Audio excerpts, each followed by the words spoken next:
Welcome once again to another episode of Mindful Mondays, where we talk all things mindfulness. I am Kanchi Bhir. I'm the founder of Nama Meditation. Hi, I'm Akanksha. I'm a counseling psychologist. So today's topic is a very interesting one. It's something that's been trending in the world of mental health and definitely on social media.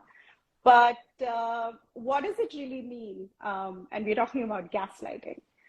Is it even an actual scientific term, or is it just a slang that people use? Akanksha, why don't you kick us off with that? So, gaslighting is a form of psychological manipulation and control that makes the target doubt their sense of reality. It makes them believe in things that are not true. It involves them questioning their memory, their perception, and even their sanity. The term gaslighting comes from a 1944 film called Gaslight, where a woman is driven to madness through her husband's psychological manipulations. So what he does is he dims the gaslight and makes strange noises and makes pictures disappear. And this leads her to question what is happening around her. And when she confronts him about it, when she asks him what is happening, he denies that anything weird is going on. And this makes her question her state of mind and makes her think that she's losing her mind. So gaslighting happens in two phases. The first is establishing control. So the manipulator will try and establish control over their target through emotional abuse or verbal abuse or other forms of intimidation. And once control is established, they will move on to subtly and slowly eroding their sense of identity, their sense of reality, their perceptions about things. One of the most common ways in which people gaslight is through denial. Denying that something happened, denying that they said something. Another common way is by telling the target or the victim that they are oversensitive or they are reacting way too much, too sensitively or emotionally when they voice their concerns on whatever the issue is. Another tactic is by telling the victim's family and friends lies about the victim, about how they're feeling, how they're behaving, and their state of mind. This is done so that family members and friends start questioning their trustworthiness. This leaves them feeling alone and it leaves them isolated, which makes them even more vulnerable. So this can also happen in a... Sorry, continue. Sorry.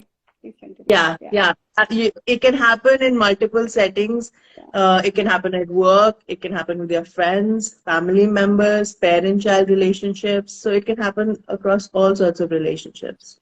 Okay. And it has very negative effects on your mental health. It can lead to anxiety, depression, post-traumatic stress disorder. It can make you question your sense of self, your identity, your perceptions, and this leaves you more vulnerable to further abuse. So what are some ways that we can know that we are being gaslit? So gaslighters have some common things that they say. So they may call you crazy, or that you need in need of mental health help, or you have mental health issues. They may tell you that you are being too sensitive, or they may even deny what they are doing. I never did that. I never said that. You're imagining things. They may tell you that you're insecure and jealous. They may say something mean to you or undermine you in some way, and then when you react to that, they may tell you that they were only joking or that you have no sense of humor. If you bring something up that a concern up Yeah. with them. They may ask you why you can't let it go, why do you keep bringing it up again and again. So these are some common things that gaslighters say. So it's almost like invalidating the person's feelings as well. So that means next time if you say, hey, are you PMSing? Be mindful that, hey, you could actually be gaslighting somebody. So I think as much as we can be the victim and have these phrases thrown at us, we should also be aware and mindful that we're not doing the same to other people. So now let's say somebody is recognized that, hey, something is off and I might be being gaslit. What can they do about it? So first I want to talk about how you can recognize that you're being gaslit. One of the ways in which a gaslighter behaves is that that they insist that uh, uh, you have done something or said something that you haven't. Or they may call you, like I said, too sensitive. They may say that you're making things up.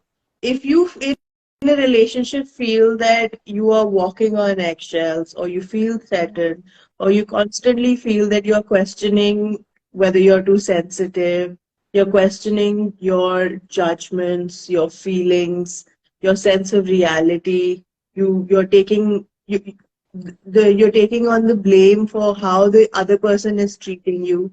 All of these are signs that you're most likely being gaslit in a relationship. So how we can deal with this is to first pay attention to how we are feeling. Our mind is constantly bombarded with so much information every moment, and our body gives us cues as to what is happening in our environment. So it's important to listen to your feelings, identify how you're feeling around this person. Are you feeling angry? Are you feeling anxious, confused? Are you feeling threatened? So it's very important to pay attention to your feelings. Secondly, make a record of everything that is happening. So that includes date, time, what happened. Because one of the core elements of gaslighting is a sense of confusion and self-doubt. When when you feel like you're doubting yourself, it's good to look back at these records and reaffirm your sense of reality. Then create boundaries. But healthy boundaries are essential in every relationship, but especially with gaslighters. Another good way to combat gaslighting is to have a good support network. People who you can trust, who are able to offer you a realistic perspective about your abilities, and who are able to counteract all that self-doubt. Yeah. Then if you find you're in a if you're in a conversation with a gaslighter, it's important to assert yourself. Tell them that this is what they did and this is how you felt because of it. And then end that conversation, walk away from it. Because these are black belt debaters. You're not going to win a conversation with them. You're not going to be able to prove that you are right or they are wrong. And that will just lead to more sense of confusion and frustration. So it's a good idea to distance yourself from them and from that conversation so you can reflect on it. And lastly, if you feel that you're in a situation or in a relationship where you're being gaslit, please reach out to a mental health professional. Um, these are pervasive forms of abuse, and it takes years to recover from it. And talking to a mental health professional is key to healing. It helps you identify these patterns so that they don't happen again. Yeah. And mindfulness plays a big role in this, because mindfulness means you are consciously bringing your awareness and attention to the present moment. And that includes your own feelings and what's happening around you. So start to build that trust with yourself. Start to work on your intuition as well, because then you're the first one you should be going to know if what you're feeling is valid or invalid. And gaslighting is a term I think we should stop using so flippantly. It has serious consequences, as we now know. So I think let's also be mindful of what we are promoting, what we are talking about in our day-to-day life. Yeah. And with that, if you have any questions, please feel free to DM us. If you think that you are the one being gaslit and you need help, write into us via Instagram or YouTube, wherever you're watching this, and we will try our best to help you as well. And yeah, and we are happy to be back, and we will see you next week at the same time. Thank you. Thank you. Bye. Have a wonderful week. Bye.